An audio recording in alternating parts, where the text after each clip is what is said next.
Farm girl adopts stray dog, little knowing it belongs to a millionaire. Emily Johnson knelt on the damp soil while the small dog trembled in her arms.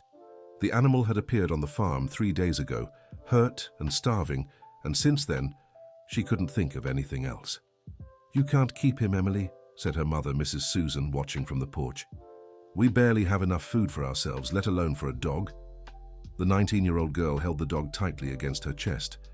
His brown and white fur was dirty, but his eyes held a kindness that touched her heart. Emily knew her mother was right. The farm had been struggling ever since her father fell ill 2 years ago. Debts were piling up, and they were barely managing to keep the few remaining cattle alive. "But Mom, look at him. He's so weak, so alone," Emily pleaded, feeling the dog's ribs beneath his tangled fur. Susan slowly descended the porch steps. At 58, the hard work on the farm had taken its toll. She approached her daughter and the dog, her face weathered by the sun and worry. "Emily, your heart is too kind for this cruel world," Susan sighed. "But kindness doesn't pay the bills." The dog lifted his head and licked Susan's hand, making her smile faintly. She realized he was a Jack Russell Terrier, a breed uncommon in these parts. He must have wandered off from some wealthy farm nearby. "Can I at least take care of him until we find his owner?" Emily asked hopefully. Susan looked into her daughter's eyes. Emily was all she had left since Robert, her husband, had been bedridden. The girl had dropped out of school to help on the farm, sacrificing her dreams, without a single complaint. "All right," Susan relented, "but only until we find his owner, and you'll have to feed him from your own share." Emily smiled, her tired face lighting up. She stood, still cradling the dog, and ran toward the barn. Susan watched her go, her heart heavy. How could she tell her daughter they'd have to leave the farm in 2 weeks? The bank had given its final warning. Inside the barn, Emily made a bed for the dog using hay and an old blanket. The animal settled in, still shivering but looking more comfortable. "What should I call you?" Emily asked, stroking the dog's head. "You need a name."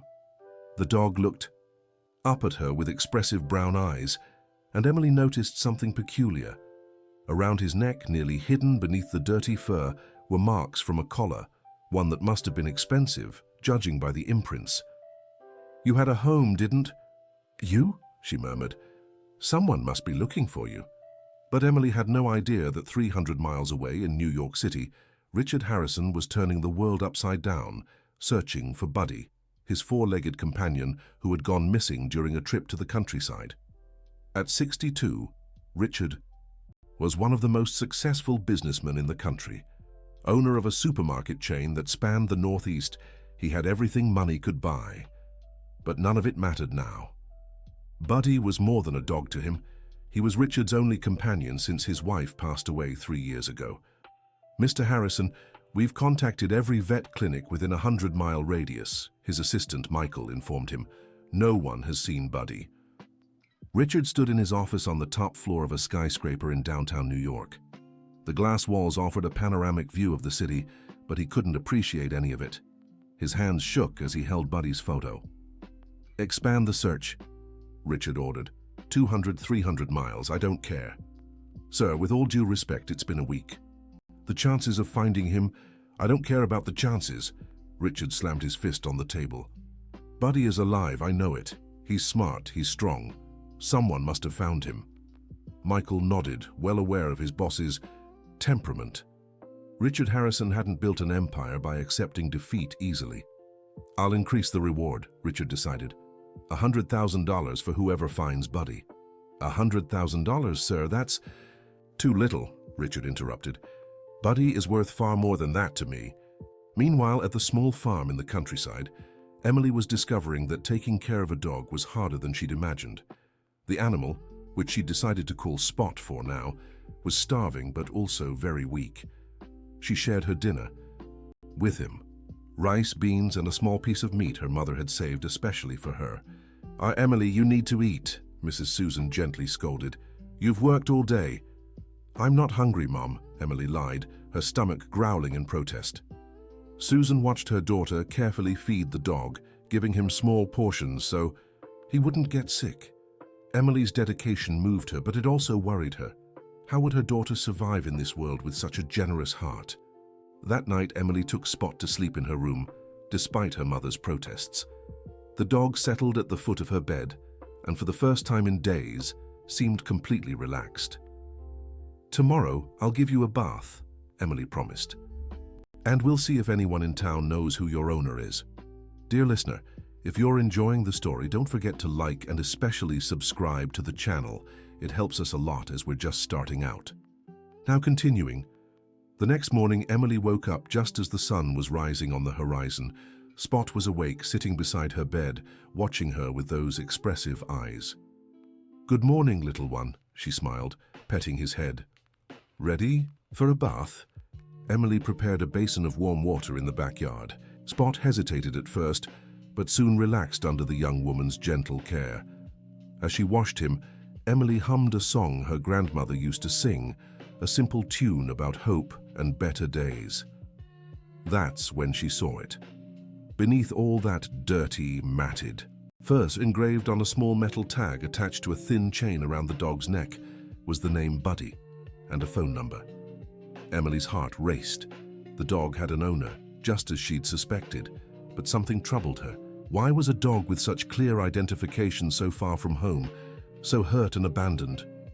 "Buddy," she said softly, and the dog immediately perked up his ears, recognizing his name. "So that's your real name?" Emily rushed inside to grab the phone. It was an old device with a cracked screen that she and her mother shared. Her hands shook as she dialed the number. The phone rang once, twice, 3 times. Emily was about to hang up when a man's voice answered. "Hello?" The voice sounded weary, almost desperate. "Hi, sir. My name is Emily, and I think I found your dog." There was silence on the other end, followed by what sounded like a choked sob. "Buddy, you found Buddy. Is he okay? Where are you?" The urgency in the man's voice took Emily by surprise. She looked at Buddy, now clean and looking much healthier. "He's fine, sir. A little thin and had some injuries, but he's recovering.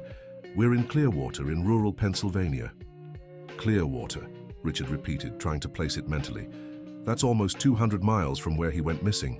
My God, how did he end up so far?" "I don't know, sir. He showed up here 3 days ago, badly hurt. We thought he might have been hit by a car or something." "Listen, Emily, isn't it? I'll head there right away. Can you give me the exact address?" Emily hesitated. Something in the man's desperate voice touched her, but it also worried her. What if he was some kind of crazy person? What if Buddy had run away for a reason? "Emily, are you there?" "Yes, sir. I'm sorry. It's just... Could you tell me something about Buddy, just so I can be sure he's really your dog?" Richard took a deep breath, trying to control his emotions. "Buddy is 4 years old. He's a Jack Russell Terrier. He has a brown spot over his right eye that looks like a heart. He loves playing fetch and is scared of thunder. He means everything to me, Emily." Emily looked at Buddy. The description matched perfectly, including the heart-shaped spot she'd noticed during his bath. "It's definitely him, sir. You can come get him. We're at Willow Creek Farm on the old Clearwater Road." "I'll be there in 3 hours," Richard said without hesitation. "Emily, thank you so much. You have no idea what this means to me." When Emily hung up the phone, her heart felt heavy. In just 3 hours, Buddy would be gone. She knelt beside the dog, who wagged his tail happily, oblivious to the sadness beginning to overwhelm her. "Your owner is coming to get you," she said, forcing a smile. "You're going home." Mrs. Susan appeared in the doorway, having overheard part of the conversation. "Did you find his owner?" Emily nodded, not trusting her voice to speak. "It's for the best, dear," Mrs. Susan said gently. "You did the right thing." "I know, Mom. It's just..." Emily stopped, wiping away a stubborn tear. "It's silly, but I was already getting used to him." Mrs. Susan hugged her daughter, understanding perfectly. In a life full of losses and hardships, even small joys were precious. "Let's prepare some coffee for when the owner arrives," Mrs. Susan suggested. "It's the least we can do." While mother and daughter busied themselves in the kitchen, 200 miles away, Richard Harrison was already in his Cadillac, driving himself instead of using his chauffeur. He needed to do this alone. Michael had insisted on coming along, worried about his boss's emotional state, but Richard had refused. During the drive, Richard thought about how Buddy had disappeared. It had happened during a visit to one of his farms in the countryside. Richard was inspecting the property when Buddy, always curious and adventurous, had vanished. Within minutes, the dog was gone without a trace. Richard had mobilized the entire farm staff, offered rewards, hired animal search specialists. Nothing. It was as if Buddy had been swallowed by the earth. And now, a week later, a young woman from a farm 200 miles away had found his best friend. As he approached Clearwater, Richard noticed the change in the landscape. The prosperous farms gave way to smaller, more modest properties. The paved road turned to dirt. He checked the GPS, confirming he was on the right path. Willow Creek Farm appeared after a bend in the road. Richard stopped the car for a moment, taking it in. It was a small property, with a simple brick house and a barn that had seen better days.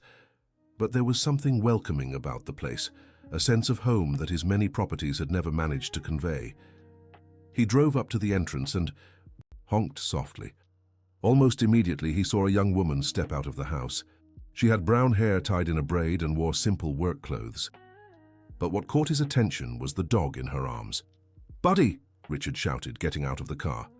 The dog lifted his head at the familiar voice and began squirming in Emily's arms, barking excitedly. Emily gently set him down, and Buddy ran toward Richard, jumping on his legs, spinning around, barking with joy. Richard knelt and hugged Buddy, tears streaming freely down his face.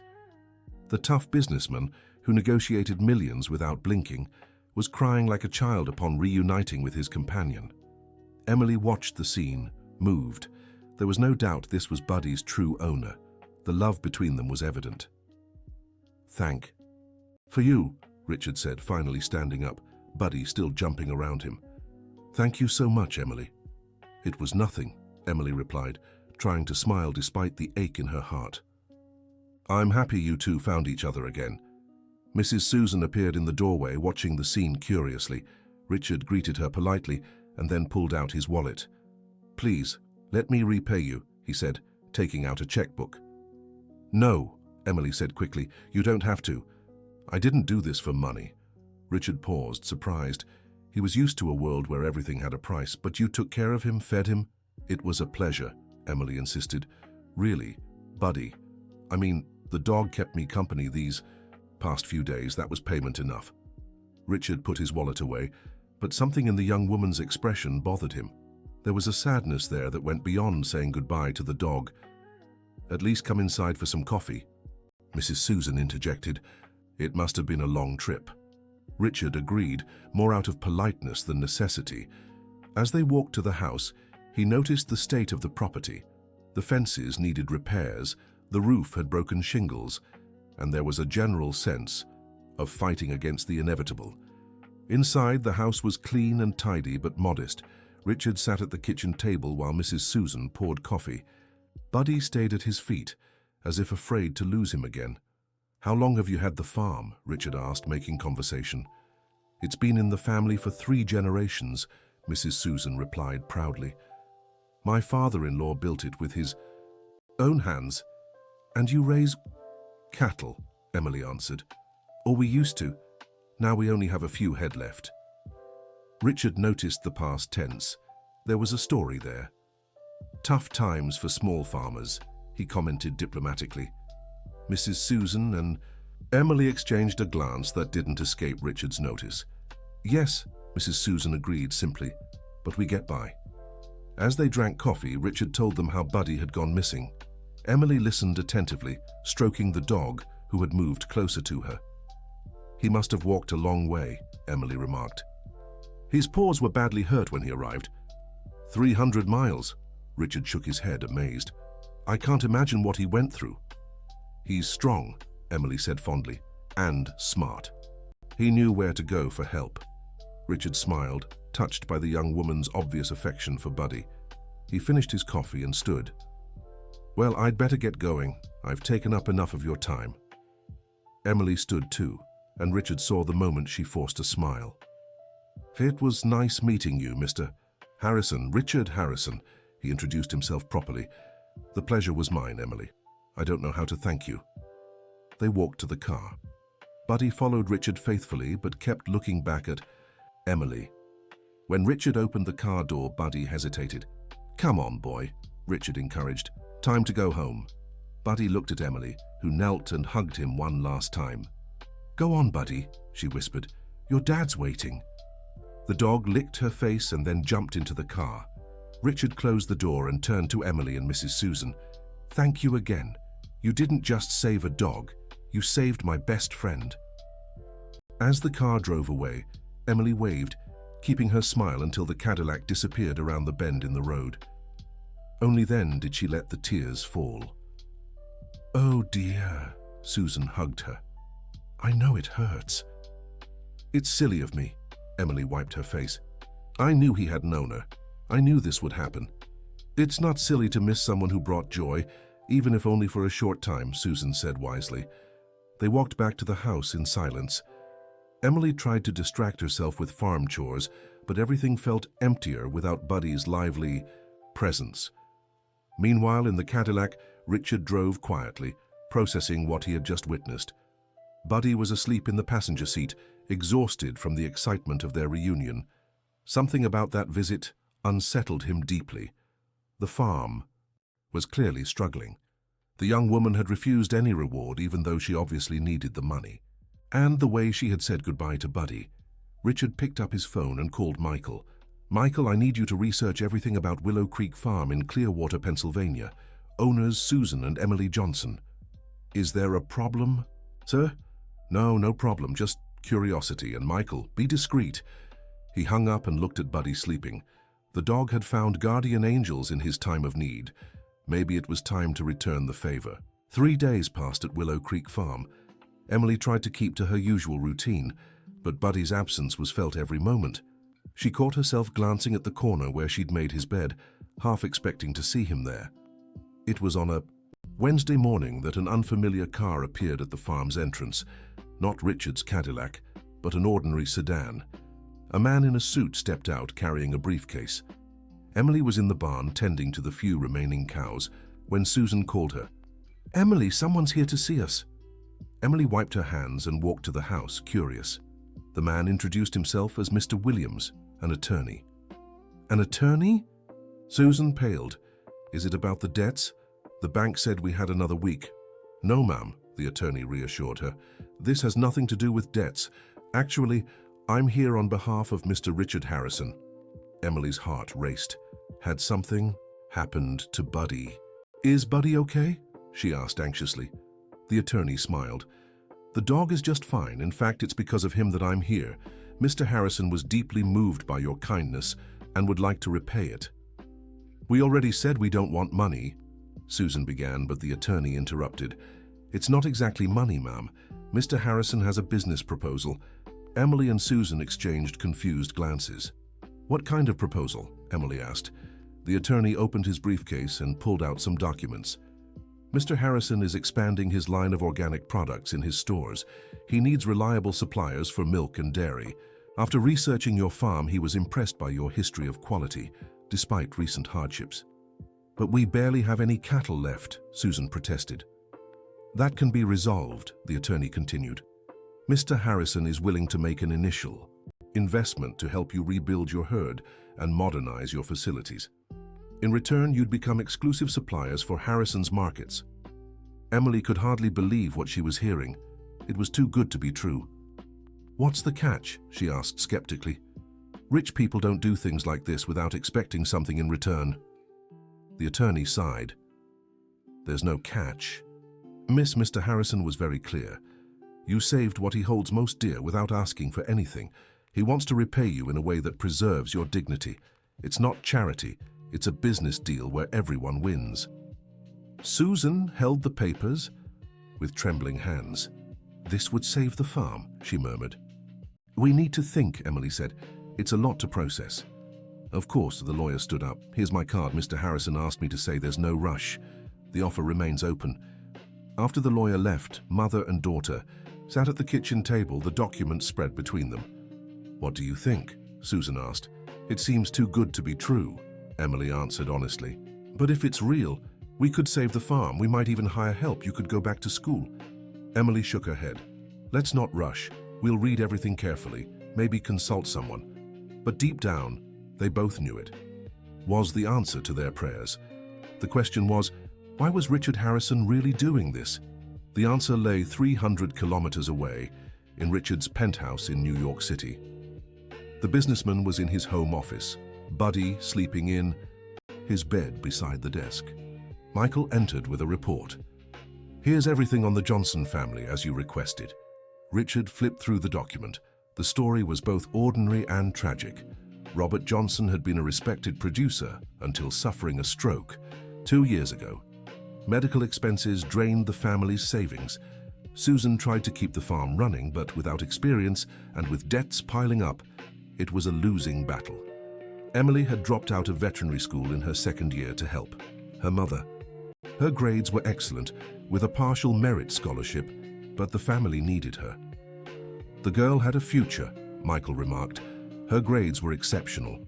Richard closed the report. He thought of his own daughter, Victoria, who had every opportunity in the world and wasted them. Emily, despite all the hardships, had sacrificed her dreams for her family. Michael, contact the dean's office at the veterinary school where Emily studied. I want to know what it would take for her to resume her studies. Sir, with all due respect, what are you doing? Richard looked at Buddy, sleeping peacefully. Do you know the story of how I met my wife, Michael? Michael shook his head. In 10 years working for Richard, he had rarely heard him speak of his late wife. It was 40 years ago. I was a young, ambitious man working day and night to build my first business. One day, my car broke down on a deserted road. A family stopped to help.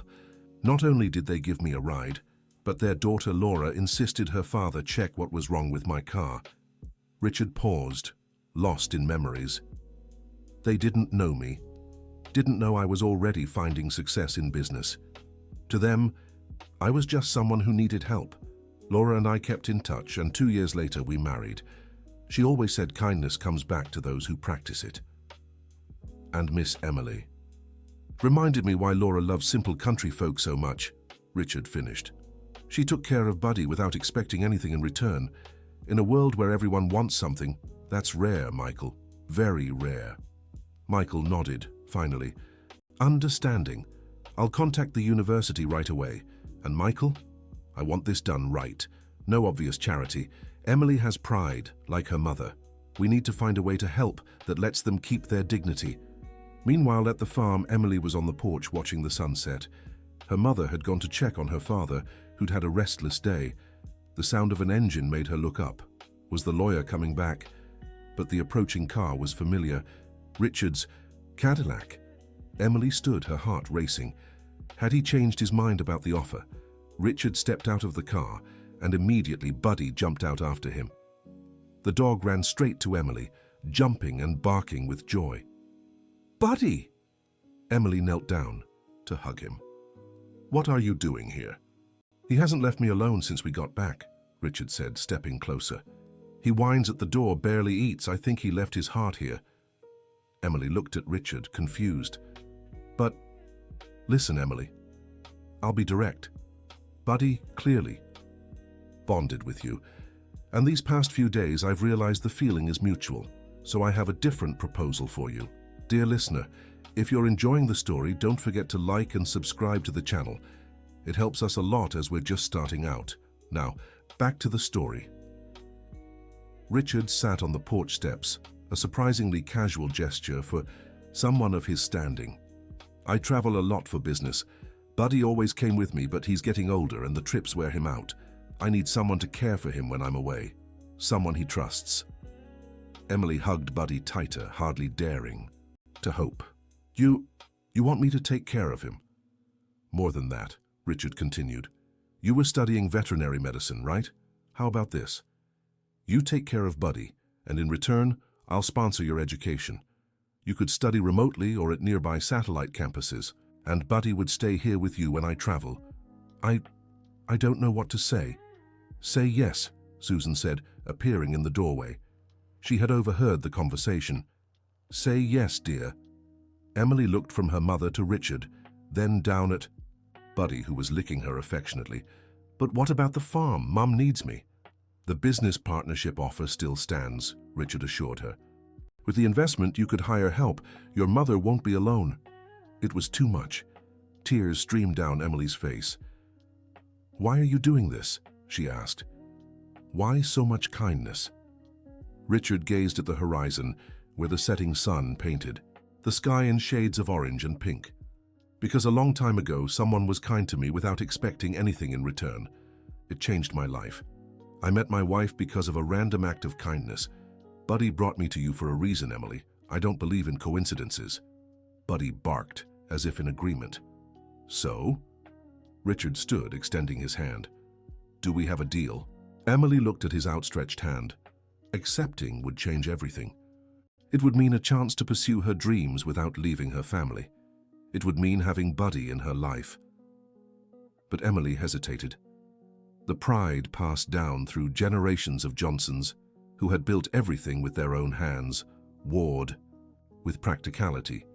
"Mr. Harrison," she began, "I'm truly grateful for the offer, but—" "Emily," Susan interrupted, her voice firm. "Your grandmother always said, too much pride is just as bad as too little. Accepting help when it's honestly offered isn't weakness. But Mom, what about Dad? What would he say?" Susan smiled sadly. "Your father would be proud to see his daughter become a veterinarian. It was his dream too, remember?" Richard stayed, quiet, letting mother and daughter talk. Sensing the tension, Buddy went to Emily and placed his paw on her knee, a gesture he made when he wanted to comfort someone. "See?" Richard said softly. "Buddy's already decided. He's stubborn when he wants something." Emily laughed through her tears, remembering the days she'd cared for the dog. He really was determined. "Can I make a counteroffer?" she asked, surprising everyone. Richard raised an eyebrow, intrigued. "Of course. I'll take care of Buddy and I'll accept the scholarship, but I want to work for it. I can help with any other animals you might have, offer veterinary advice once I graduate. I don't want charity, I want a work opportunity." Richard smiled, genuinely impressed. "You remind me of someone I knew a long time ago," he said. "Deal. Miss Johnson, it will be a pleasure to have you on our team." They shook hands and Buddy barked happily, jumping between them. "I think he approves," Susan remarked, relieved. "There's just one more thing," Richard said, heading back to the car. He grabbed a folder from the back seat.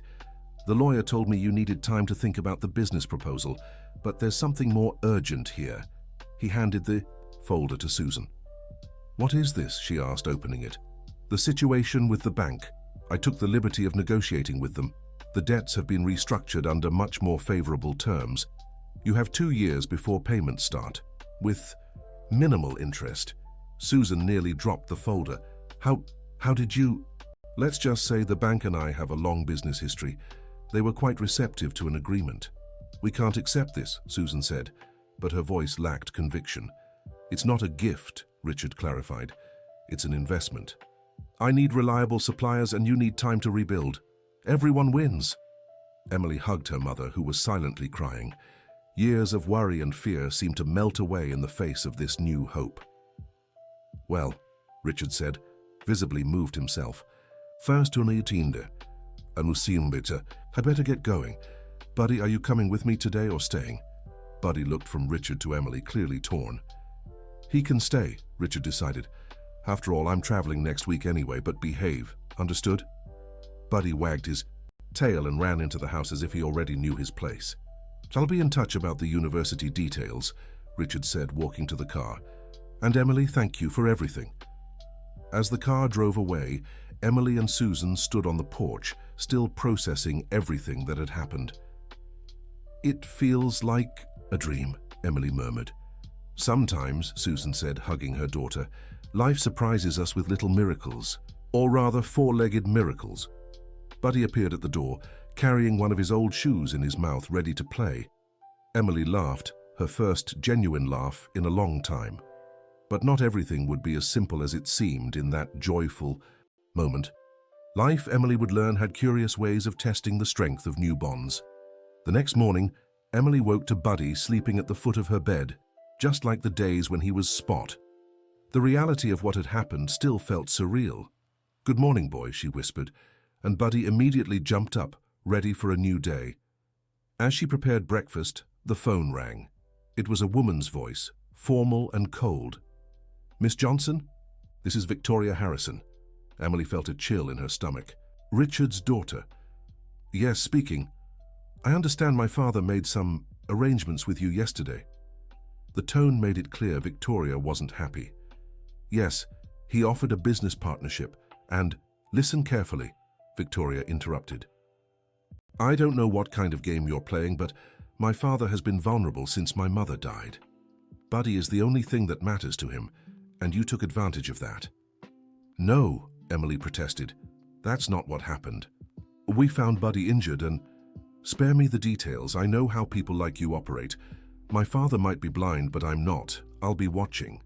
The call ended before Emily could respond. She stared at the phone, stunned. "Who was it?" Susan asked, entering the kitchen. "Mr. Harrison's daughter," Emily replied, still processing. "She thinks we're scammers." Susan sighed. "No surprise. Rich people always distrust the poor." "But we didn't do anything wrong." "I know, dear, but to her it must seem suspicious. Her father, a wealthy man, doing business with two unknown women from the countryside." Emily slumped into a chair. Buddy, sensing her distress, rested his head on her lap. "Maybe we should turn it all down," Emily said. "I don't want to cause trouble between them." "No," Susan was firm. "Mr. Harrison is an adult and knows what he's doing. If his daughter has a problem with it, that's between them." But Emily couldn't shake the feeling that trouble was coming, and she was right. 3 days later, as Emily tended to the cattle, with Buddy happily running through the pasture, a red sports car screeched to a halt at the farm's entrance. A woman stepped out. Victoria Harrison was the opposite of her father in appearance. Where he was simple and approachable, she was all urban sophistication. Designer clothes, expensive sunglasses, an attitude that screamed superiority. "So this is the place," she said, looking around with disdain. Buddy stopped running and let out a low growl, something Emily had never seen him do before. "Quiet, Buddy," Emily soothed, stepping forward. "Can I help you?" Victoria removed her sunglasses, revealing icy cold eyes. "You must be Emily, the dog rescuer." "Miss Harrison, if you came here to—" "I came to see for myself," Victoria interrupted. "The place that's bewitched my father." She walked around the property as if inspecting something she intended to buy. Buddy followed her, still growling softly. "How much do you want?" Victoria asked abruptly. "Excuse me?" "Money." "How much?" "To disappear from my father's life." Emily felt anger rise. "We don't want your father's money. He's the one who insisted on helping." "Of course he did," Victoria laughed without humor. "You played it perfectly. The lost dog, the poor, but honest girl, the struggling farm. It's such an obvious cliché, it's almost brilliant. You don't know what you're talking about, don't I? Then tell me, how long after finding Buddy did you figure out who my father was? I bet it didn't take long." Emily was about to respond when Mrs. Susan appeared. "What's going on here?" Victoria looked at her with the same disdain. "Just clearing up some misunderstandings." "There are no misunderstandings," Susan said calmly. "Your father made a business proposal. We're free to accept or decline." "My father isn't thinking clearly, ever since my mother died." "With all due respect," Susan interrupted, "your father seemed perfectly lucid when he was here. Maybe you should talk to him instead of coming here to accuse us." Victoria narrowed her eyes. "You don't know who you're dealing with. I can make your lives very difficult." "More difficult than they already are?" Susan asked with a sad smile. "I doubt it." Buddy chose that moment to position himself between Emily and Victoria, a clear sign of where his loyalty lay. "Even the dog is trained," Victoria muttered. "Impressive." She turned back to her car but paused before getting in. "This isn't over. I'll protect my father, even from himself." The car sped off, kicking up dust, leaving Emily and Susan standing at the entrance. "I think we've made an enemy," Emily said. "She's grieving," Susan observed. "She lost her mother, and now she's afraid of losing her father too. That doesn't give her the right to come here and insult us." "No, it doesn't, but it explains it." Emily stroked Buddy, who was still staring in the direction Victoria had gone. What do we do now? Nothing, Susan decided. We go on with our lives. If Mr. Harrison changes his mind because of his daughter, we'll respect that, but we won't cower because of threats. But things wouldn't be that simple. That evening, Richard called Emily. His voice sounded tired and apologetic. Emily, forgive me. I heard Victoria came to see you today. You don't need to apologize. Mr. Harrison, Richard, please, and yes, I do. Her behavior was unacceptable. Emily could hear the pain in his voice. The conflict with his daughter was clearly affecting him. She's worried about you. It's understandable. No, it's not, Richard said firmly. Victoria has always been difficult. The mother spoiled her too much, and I was always working. Now she thinks she can control my life. Sir, Richard, if this is causing family problems, we can forget the whole agreement. Not at all, came the immediate reply. Emily, I'll be honest with you. Victoria and I barely speak anymore. She only shows up when she needs money or thinks someone's threatening her inheritance. Emily fell silent, unsure what to say. Is Buddy doing all right? Richard changed the subject. He's great. Spent the whole day running around the pasture. I don't think I've ever seen him so happy. That's good. Emily could hear the smile in his voice. Listen, I'm traveling to Chicago tomorrow. I'll be back in a week. The lawyer will reach out about the university paperwork. Thank you, Richard, for everything. Thank you, Emily, for showing me there's still kindness in this world. After hanging up, Emily grew thoughtful. The Harrison family dynamics were clearly complicated. She wondered if she was getting into something bigger than she could handle. The next few days passed quietly. Emily settled into a routine with Buddy, morning walks, helping with the cattle during the day, and at night he'd curl up at her feet while she studied the university materials she'd saved. It was on one of those peaceful afternoons that another unexpected visitor arrived. A young man around 30, well-dressed but without Victoria's flashiness. Excuse me, he called from the gate.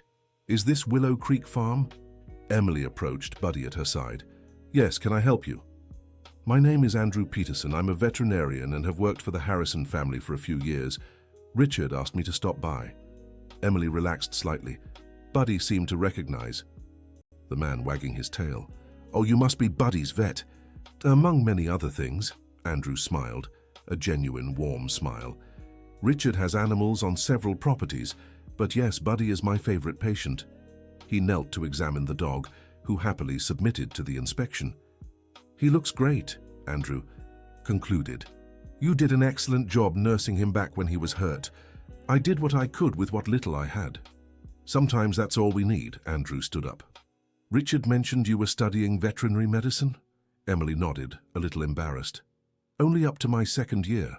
I had to stop. Well, if you're going back to school, maybe I can help. I always need assistance for farm visits. It'd be good hands-on experience. Really? Emily could hardly believe it. Of course. Richard speaks very highly of you. And if Buddy trusts you, that says a lot. They talked for another hour. Andrew was easy to talk to, sharing stories from his years of practice and offering advice about university. You know, he said before leaving, don't let Victoria intimidate you. She does that to everyone who gets close to her father. You know her well? Andrew made a face. Unfortunately, yes. She's tried to get me fired 3 times, but Richard wouldn't let her. Why is she like that? Fear, I think, Andrew reflected. Fear of losing control, of losing her father, of losing her inheritance. Victoria never learned that love isn't about possession. After Andrew left, Emily felt more confident. She wasn't alone in this strange situation she'd found herself in. The trouble started 3 days later. Emily went into town for supplies and noticed strange looks. At the feed store, where she'd been a customer for years, the owner seemed uneasy. Something wrong, Mr. Thompson? She asked. The man hesitated before answering. Emily, you've always been a good girl, but people are saying things. What kind of things? That you scammed a businessman from New York City, that you faked the whole lost dog story. Emily felt her blood boil. Who's saying this? I don't know where it started, but the story's spreading. You know how small towns are. Emily left the store with a heavy heart. It wasn't hard to guess who had started the rumors. Victoria had said she would make their lives difficult. At home, she found Susan talking with Father Patrick, the local priest who had been a family friend for decades. "Emily," the priest greeted her, "I was just telling your mother that I came to offer my support." "The priest heard the rumors," Susan explained, her face tense. "I don't listen to gossip," Father Patrick said firmly. "I've known you for years. I know you're incapable of deceiving anyone." "Thank you, Father," Emily said, moved. "But if people are believing—" "Some people will always prefer to believe the worst," the priest mused. "What matters is that you know the truth." After the priest left, Emily and Susan discussed the situation. "Maybe we should give up on the deal," Emily suggested. "It's not worth having our reputation destroyed." "Do you think the rumors will stop if we back out?" Susan asked. "They'll say we quit because we were caught." Emily knew her mother was right. They were trapped. The phone rang. It was Richard. "Emily, I just found out what's happening," he said, furious. "Victoria has gone too far this time." "Richard, we don't want to cause more trouble between you." "The trouble isn't you. The trouble is my daughter and her inability to accept my decisions. I'll handle this." "How?" "The rumors have already spread. Trust me. This won't stand." 2 days later, something unexpected happened. A news crew showed up at the farm. Emily was terrified, thinking they were there to exploit the scandal. But the reporter surprised her. "We're doing a story about the heartwarming reunion between Richard Harrison and his dog Buddy, thanks to the kindness of 2 women from the countryside." Emily blinked, confused. "A story?" "Yes, Mr. Harrison reached out to us. He wants everyone to know the real story. Can we talk?" Susan and Emily exchanged glances. Richard was making the story public to fight the rumors. The interview was simple and straightforward. Emily told how she found Buddy, how she cared for him, how she discovered who his owner was. The reporter filmed Buddy playing on the farm, clearly happy and at ease. "It's a beautiful story of kindness rewarded," the reporter concluded. The segment aired that night on the regional news. Within minutes, the farm's phone started ringing. Neighbors called to congratulate them, to apologize for doubting. But Victoria's reaction was swift. The next day, she appeared at the farm again, this time accompanied by a man in a suit. "This is my lawyer," she announced. "I'm here to make a final offer." Emily crossed her arms, already tired of the drama. "We're willing to buy this farm for 3 times the market value," Victoria said. "You can start fresh somewhere else, far from here." "The farm isn't for sale," Susan replied firmly. "Everything is for sale at the right price," the lawyer interjected. "Not for us," Emily said. "This land has sentimental value. 3 generations of our family have lived here." "Sentiment doesn't pay bills," Victoria shot back. "No, but the deal with your father will," Susan answered calmly. Victoria narrowed her eyes. "You don't understand. I won't stop. I'll make your lives impossible until you accept my offer." "Why?" Emily burst out. "Why so much hate? We've done nothing to you. You're manipulating my father." "No. Your father is a grown man who made a business decision. If you have a problem with that, take it up with him, not us." Buddy, who had been lying on the porch, got up and went to Emily's side, growling at Victoria.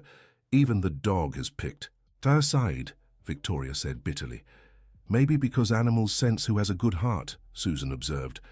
The lawyer whispered something in Victoria's ear, and she nodded. "Think about the offer," she said before leaving. "It's the best they'll get." After they left, Emily collapsed into the chair. "She won't give up, will she?" "Doesn't seem like it," Susan agreed. "But neither will we." That night, Emily struggled to sleep. The events of the past. Few days weighed heavily on her mind. Buddy, sensing her restlessness, climbed onto the bed and settled beside her, something he didn't usually do. "What do you think, boy?" she whispered. "Are we doing the right thing?" Buddy licked her face, and Emily took it as a yes. The next morning, Andrew showed up early. "Came to check on you both," he said.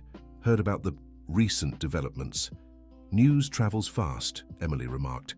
"Richard is furious. With Victoria. I've never seen him like this. They had a nasty argument yesterday. We didn't mean to cause that." "You didn't," Andrew was firm. "This has been building for years. Victoria's always been difficult. but it got worse after her mother died. They walked around the property as they talked. Andrew inspected the cattle, offering suggestions for improvements that could be made with Richard's investment. "You know," he said, "you've got a way with animals. You'll make an excellent vet." Emily blushed at the compliment. "I still have a lot to learn. We all do. The difference is you've got the instinct that can't be taught." Before leaving, Andrew handed her his personal card. "If you need anything, even just to talk, call me. Victoria can be intimidating, but you're not alone." Andrew's support lifted Emily's spirits. It was good to know they had allies. But Victoria wasn't done. 2 days later, a city inspector showed up at the farm. "We received a complaint about inadequate conditions for animal care," he announced. Susan turned pale. "But we've always followed all the regulations." "I have to check," the inspector said, already taking photos. The inspection lasted hours. The inspector examined every corner of the property, jotting notes, snapping pictures. Emily followed him, growing increasingly annoyed by the obvious harassment. "Found anything wrong?" she asked when he finished. The inspector, a young man who seemed uncomfortable with the situation, shook his head. "No, miss, everything's in order, but I had to check, you understand, when there's a complaint." "I understand," Emily said dryly. "Whoever complained must be very concerned about animal welfare." The inspector flushed, clearly catching the sarcasm. "I'll file my report confirming everything's up to code," he promised before leaving. But the damage was done. The inspector's visit would be talked about in town, fueling more gossip. Richard called that night, apologizing for the 100th time. "I'm cutting off Victoria's allowance," he said. "She's gone too far." "Don't do that because of us," Emily pleaded. "It'll only make things worse. She needs to learn there are consequences for her actions." "Richard, can I be honest?" "Of course. Your daughter is hurting. She lost her mother. She's afraid of losing you. Yes, she's behaving badly, but cutting her off won't fix the real problem." Richard was silent for a moment. "You're wiser than your years, Emily. Had to grow up fast. Life does that to you." "What do you suggest then?" Emily thought carefully. Maybe she needs to see we're not a threat, that we actually want what's best for both of you." "How would we do that?" "I'm not sure yet, but confrontation isn't working." Richard sighed deeply. "I'll think about what you said. In the meantime, the deal still stands. The lawyer has all the paperwork ready." After hanging up, Emily grew thoughtful. She needed to find a way to defuse Victoria without escalating things. The opportunity came unexpectedly. 3 days later, Emily was in town when she spotted a red car pulled over on the shoulder. Victoria stood beside the vehicle, on the phone, clearly frustrated. Emily hesitated. Every fiber of her being told her to keep going, but something made her stop. "Do you need help?" she asked, stepping closer.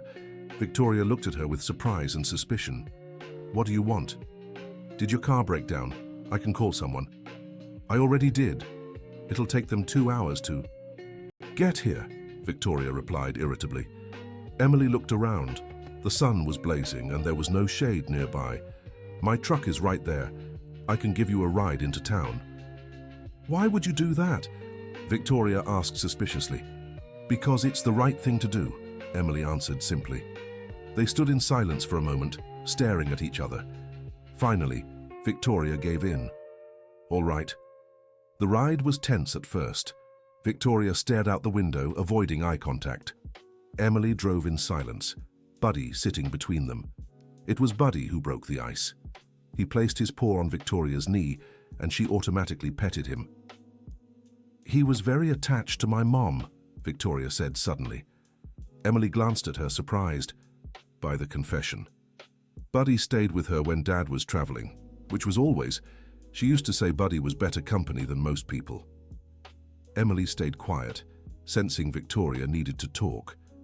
"When she got sick," Victoria continued, her voice trembling, "Buddy never left her side. He'd lie on the hospital bed even when the nurses tried to move him. Dad had to bribe half the hospital to let him stay."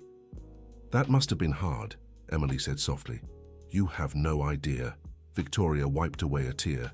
"After she was gone, Buddy was the only connection Dad had left to her. That's why he was so desperate when Buddy disappeared. Emily began to understand the Harrison family dynamics better. "And you?" she asked carefully. "What was your connection?" Victoria laughed bitterly. "Me? I was the problem child who only brought disappointment. Mum tried to bridge the gap between me and Dad, but..." She paused. "Without her, there was nothing left but resentment." "It's not too late," Emily suggested. "You don't know my father. He's stubborn, proud..." "Funny," Emily interrupted. "That's exactly how he described you." Victoria looked at her in surprise. "He talked about me." "Of course, he cares about you, Victoria. He just doesn't know how to show it." They reached town, and Emily stopped in front of a hotel. "Thank you," Victoria said, seeming lost in thought, "for the ride and the talk." "Victoria," Emily called before she left, "your father will be at the farm tomorrow to sign the papers. Maybe you should show up, not to fight, but to talk." Victoria didn't answer, but Emily saw something shift in her eyes. The next morning, Richard arrived early, accompanied by the lawyer and Andrew. Buddy ran to greet him, barking happily. "How's my boy?" Richard hugged him. "Is Emily taking good care of you?" "Couldn't be better," Andrew confirmed. "I've never seen Buddy so healthy and happy." They went inside, where Mrs. Susan had prepared coffee and cake. The kitchen table was covered with documents, supply contracts, university paperwork, internship agreements. "This is a lot," Emily said, nervously eyeing the papers. "We'll go through everything carefully," the lawyer assured. They were halfway through explaining the terms when they heard a car approaching. Richard frowned. "Are we expecting anyone else?" Emily looked out the window and saw Victoria's red car. "I think we have a surprise visitor," she said. Richard tensed. "What's she doing here?" "I invited her," Emily admitted. "You what?" Before Emily could explain, Victoria walked in. She looked different, less guarded, more vulnerable. "Hi, Dad." Richard stood up, clearly uncomfortable. "Victoria, here to cause more trouble?" "No," she said simply. "I came to talk, if you'll listen." Father and daughter locked eyes. The tension in the room was palpable. "Maybe we should give you some time alone," Susan suggested. "No," Victoria said. "You're part of this now. You should stay." She sat down, avoiding direct eye contact with her father. I miss her too," Victoria began. "Mom, every day." Richard softened immediately. "I know, sweetheart." "No, you don't," Victoria contradicted him. "You had your work, you had Buddy, I had nothing, just fear." "Fear of what?" "Of losing you too, of being alone." Tears began to fall. "When Buddy disappeared, I saw how you were, and when he came back with them, I was afraid you'd choose them over me." "Victoria," Richard moved closer to his daughter. "You're my daughter. Nothing will ever change that." "But we barely talk. We just argue." "Because we're too much alike," Richard admitted. "Stubborn, proud, unable to apologize." "I'm sorry," Victoria said, finally looking at him. "For everything. For the horrible things I said and did." Richard hugged her, and Victoria collapsed in his arms, crying years of pent-up sorrow. Emily and Susan watched, moved. Andrew discreetly wiped his eyes. Even Buddy seemed to understand the importance of the moment, staying quietly at their feet. After a while, Victoria composed herself and turned to Emily and Susan. "I owe you both an apology too. I was cruel, unfair. I spread lies, tried to hurt you. I don't expect forgiveness, but I want you to know I regret it." "You're forgiven," Susan said simply. "We all make mistakes when we're hurting." Emily nodded in agreement. "Family is complicated. We understand." Victoria smiled for the first time, a genuine smile that transformed her. "Now," Richard said, still holding his daughter's hand, "let's finish signing these documents. Victoria, I'd like you to witness. After all, one day all this will be yours, and I want you to know our partners." The signing of the documents became a moment of celebration. Emily officially became a scholarship recipient, with a guaranteed internship under Andrew. The farm would receive the necessary investment to rebuild, and a new chapter began for everyone. "There's one more thing," Richard said after all the papers were signed. "Buddy," Emily's heart tightened. "I've been thinking," Richard continued. "Buddy clearly loves being here, and I travel a lot. How about we make it an official shared custody?" "How would that work?" Emily asked. "He stays with you during the week, with me on weekends when I'm in New York City. When I'm traveling, he stays here full-time." Buddy barked as if approving the arrangement. "Are you sure?" Emily could hardly believe it. "Absolutely. It's what's best for Buddy, and I know he'll be in excellent hands."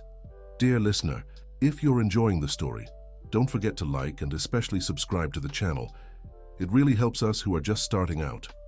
Now continuing. The following months brought significant changes to Willow Creek Farm. With Richard's investment, new cattle were acquired, facilities were modernized, and workers were hired to help Susan. Emily threw herself into her studies with renewed enthusiasm. The online and in-person classes at satellite campuses were challenging, but she was determined. Buddy accompanied her whenever possible, becoming an unofficial mascot among her classmates.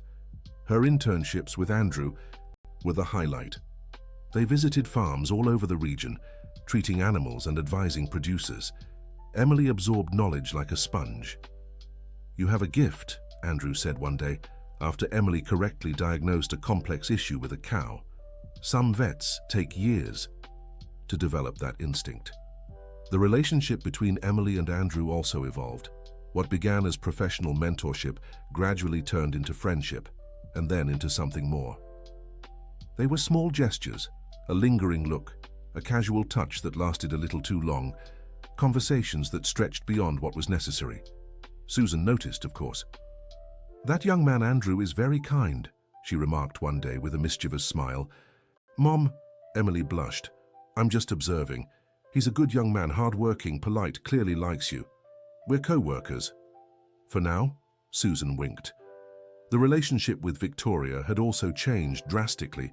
She began visiting the farm regularly, no longer as an antagonist but as a friend. It turned out that beneath her socialite armor was an intelligent and sensitive woman.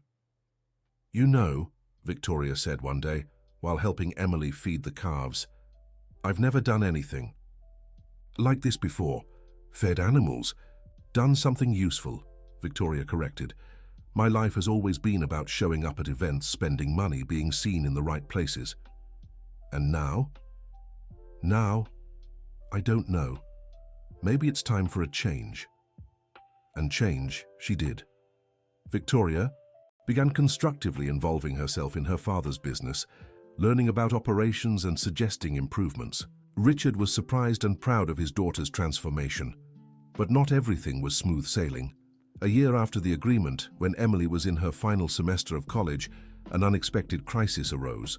Robert, Emily's father, who had remained stable for years, suddenly took a turn for the worse. Doctors recommended an expensive and risky surgery in New York City. "We can't afford it," Susan said desperately. "Even with the farm's improvements, it's too much money." Emily was determined not to ask Richard for help. They had worked hard to maintain their dignity and prove they deserved the partnership. It was Victoria who discovered the situation during one of her visits. "Why didn't you tell me?" she asked, hurt. "It's not your problem," Emily replied. "We're friends now, aren't we? Friends help each other." "Victoria, we've already received so much from your family." "Nonsense. You saved Buddy, you saved the relationship between my father and me. That's priceless." Victoria arranged everything, not just the surgery, but also the stay in New York City and the best doctors. When Emily tried to protest, Victoria was firm. "It's the least I can do. Please let me help." The surgery was a success. Robert, though still fragile, showed significant improvement. For the first time in years, there was real hope for recovery. During their stay in New York City, Emily stayed at Richard's apartment at his insistence. Buddy was overjoyed, having his favorite person around full-time. It was there that Andrew officially asked Emily to be his girlfriend. "I know the timing might not be ideal," he said nervously, "but almost missing my chance made me realize I don't want to wait any longer." Emily, overwhelmed by everything happening, said yes. Emily's graduation was an emotional event. Richard, Victoria, Andrew, they were all there. Even Robert, still in a wheelchair but improving, managed to attend. "I'm so proud," Susan openly cried. "Your grandmother would be so happy." Emily graduated with honors, having excelled in all her courses. Several local clinics had already expressed interest in hiring her. "But I already have a job," she announced during the celebration. "I'll be working with Andrew as his partner. We're expanding rural veterinary care." Richard smiled broadly. "Then we'll have the best veterinarians in the region as partners." "Excellent." 2 years later, Willow Creek Farm was unrecognizable. The herd had tripled, and its organic milk and dairy production were regional highlights. Susan managed everything with the help of a capable team. Emily and Andrew had married in a simple ceremony on the farm, with Buddy as the best man. The rural veterinary clinic they built together was thriving. Robert, though still needing care, had regained some speech and mobility. He spent his days on the porch, watching the farm's activity with satisfaction. Victoria had taken over the sustainability department of her father's company, creating programs to support small producers. Willow Creek Farm was the success story she presented at every meeting. On a sunny afternoon, everyone had gathered to celebrate Buddy's birthday. Yes, they celebrated the dog's birthday. It had become a tradition. "Who would have thought?" Richard remarked, watching Buddy play with the puppies Emily had recently rescued. "A runaway dog would change so many lives." "He didn't run away," Victoria corrected. "He went on a mission to find angels." Emily hugged Buddy, who now divided his attention between her and the puppies. "Or maybe the angels found him," she suggested. "Perhaps," Susan agreed, serving the cake. "Life has mysterious ways of bringing the right people together." Andrew raised a toast with the farm's fresh orange juice. "To Buddy, the four-legged Cupid." "To Buddy," everyone cheered. The dog barked happily, darting between them, his tail wagging wildly. He had fulfilled his mission, uniting two families who needed each other more than they ever imagined. As the sun set over Willow Creek Farm, painting the sky in shades of orange and pink, Emily reflected on the journey. From a desperate young woman trying to save her family's farm, she had become a veterinarian, a wife, a businesswoman. "What are you thinking about?" Andrew asked, embracing her from behind. "How unpredictable life is," she replied. "If someone had told me 3 years ago we'd be here, you wouldn't have believed it. Not in my wildest dreams." Buddy approached, now older and calmer, but still full of life. Emily petted him, grateful for that chance encounter that changed everything. "You know what I've learned," she said. "Sometimes the greatest gifts come disguised as problems." "Buddy wasn't a problem," Andrew protested. "No, but the situation was. We were on the verge of losing everything. Buddy was the catalyst that brought change." Richard joined them, having overheard the conversation. "Laura used to say something similar," he shared, "that God moves in mysterious ways. Buddy brought me more than you realize. He brought my daughter back, gave me purpose beyond work, gave me family." "We're all family now," Victoria said, joining the group. "An unlikely family, but family." And it was true.